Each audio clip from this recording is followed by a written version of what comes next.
Paper 1 এবং 2 এর পর তোমাদের জন্য 2024 সালে যে পেপার 3 ছিল সেটা নিয়ে এসছে। এটা হচ্ছে তোমাদের বর্ধমান ইউনিভার্সিটির ডিস্টেন্সের MA পার্ট 1 যারা করছো তাদের এই বছর যারা অ্যাডমিশন নিয়েছো তারা দেখে নাও।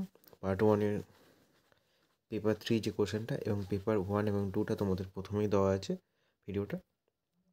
এখানেও তোমাদের সেম প্রত্যেকটা পেপারেই 80 মার্কসের কোশ্চেন হয় প্রথম হাফ, এবং দ্বিতীয় হাফে প্রথম হাফে 40, দ্বিতীয় হাফে 40।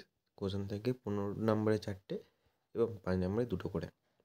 দেখে নাও কোশ্চেনটা তোমাদের 15 নম্বরে যে কোশ্চেনগুলো রয়েছে সেখানে আছে বার্মায় কীভাবে GCB এর প্রধান দলের বিবর্তিত হলো মূল্যায়ন করো।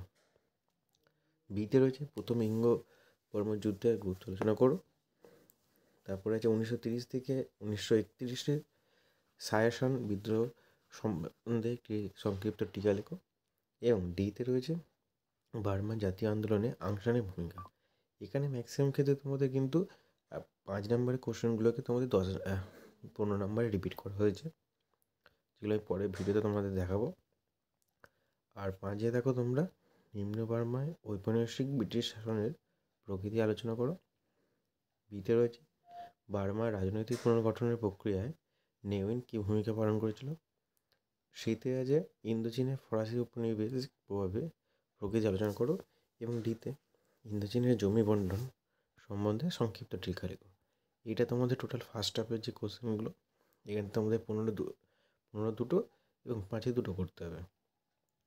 আর ভিডিওগুলো যদি তোমাদের ভালো লেগে থাকে অবশ্যই লাইক করো এবং সাবস্ক্রাইবটা অবশ্যই করে রাখো, কারণ এরপর তোমাদের জন্য আরও কোশ্চেনগুলো আমি নিয়ে আসবো যাতে তোমাদের হেল্প হয়। আর ভিডিওটা অবশ্যই শেয়ার করো তোমার বন্ধু ক্লাসমেটদের সাথে যাতে তাদেরও হেল্প হয়। সেকেন্ড হাফে দেখো রয়েছে কোশ্চেন প্রাক আধুনিক ইন্দোনেশিয়ায় বহুবাদী সমাজের বৈশিষ্ট্য নির্ণয় করো। বিতে রয়েছে র্যাফেলসের বিচার বিভাগীয় ও অর্থনৈতিক সংস্কারের উপর একটি টিকা। সিতে ইন্দোনেশিয়া জাতীয়বাদ বিকাশ চিহ্নিত করো।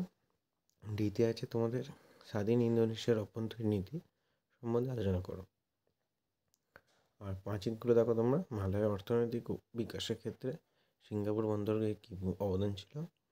মালয়ের কৃষি বিকাশের প্রকৃতি সম্পর্কে আলোচনা করো। সিতে মালয়েশীয় ফেডারেশনের বৈশিষ্ট্য সংক্ষেপে আলোচনা করো। এবং ডিতে মালয়ের প্রণালী বন্দোবস্তের পটভূমিকা আলোচনা করো। তোমরা দেখতে পাচ্ছ ম্যাক্সিমাম কোশ্চেন কিন্তু তোমাদের রিপিট হবে, কারণ এরপরে যখন আমি তোমাদের 23-22-এ কোশ্চেনগুলো দেবো তোমরা তখন সেখানে দেখতে পাবে এই কোশ্চেনগুলো তোমাদের ওখানেও এসেছিল। আর লাস্টে ফের বলবো অবশ্যই ভালো লাগলে লাইক, শেয়ার এবং সাবস্ক্রাইব করতে কিন্তু ভুলো না।